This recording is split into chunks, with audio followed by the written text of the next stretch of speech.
मैं तनिक भी अपने वचन से पीछा नहीं हट सकते।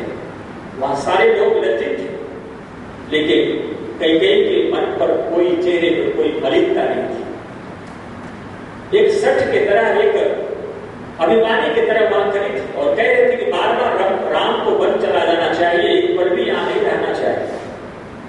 जब सुमंत्र के समझाने पर भी वो नहीं समझी तो महाराज दशरथ दुखी भाव से कहते, हे सुमंत, धनपति को आदेश दो, कोष के जो मालिक हैं उनको आदेश दो कि जितने भी हमारे खजाने में, निजी खजाना में धन संपदा है, वो सब राम के साथ जाएगा और हम भी राम के साथ चलेंगे, वही वन में रहेंगे। जो भी नगरवासी वही वन के लिए जा रहे हैं, इसलिए सब कुछ राम के साथ जाएगा और ये कह इस कैकेयी को यहाँ छोड़ दो। लेकिन फिर भी वो नहीं मानते और इतना सुनने के बाद कैकेयी का मुख मलिन हो जाता है और वो कहते हैं कि हे राघव, हे राजन, आप ये क्या कह रहे हैं कि सारा धन संपदा राम के साथ वन में जाएगा, सारे नगरवासी वन में जाएंगे, मेरा पुत्र भरत जन रहित, धन रहित, सार रहित इस राज्य को लेकर के क्या करेगा?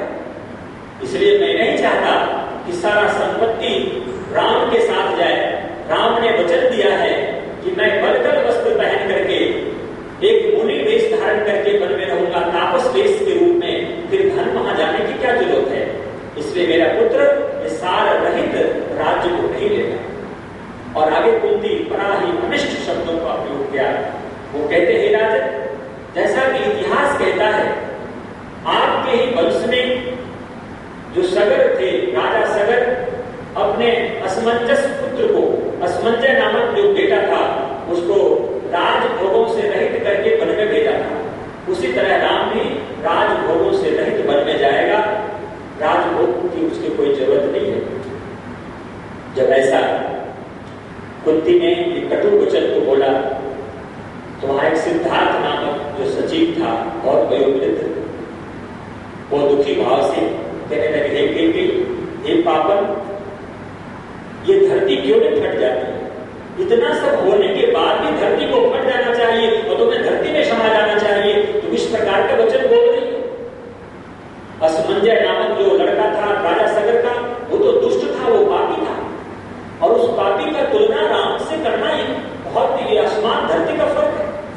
असमंजस नाम का जो लड़का था राजा सगर का, वो तो दुर्बुद्धि, जब रास्ते पर बालक फेंकता हुआ देखता था, उठा करके सरयू नदी में फेंक देता था और जब बालक को फेंकता था उसे खुशी मिलती थी और कई सैकड़ों बालक नदी में फेंक डाला। उसके धर्मात्मा पिता जो सगर था, इस कार्य से, दुष्ट कार्य से दुखी होकर के अपने पुत्र को राज से निकाल दिया था। राम ने वैसा कौन सा अपराध है? राम ने किसका अपराध किया है? सबके मन को जीत रखा है, सबकी भलाई चाहता है।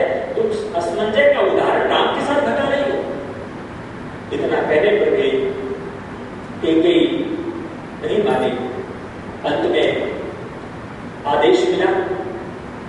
राम कहते हैं, इन सारी बातों को छोड़ करके मुझे वन जाने का आदेश दिया जाए, क्योंकि मेरा समय बीतता जा रहा है। मुझे बलकल वस्त्र दिया जाए। हे पिता, मुझे धन धान्य की कोई आवश्यकता नहीं, केवल आप बलकल वस्त्र दे दें, उदार टोकरी दे दें, जो खंडमूल फल मुझे मिलेगा उससे मैं जंगल में निर्वाह करूंगा। और इतना सुनते ही कैकेयी जो हठी थी, पापन बुद्धि वाली, वो महल में गई और बलकल वस्त्र लेकर के आ गई। राम के लोग होते हैं।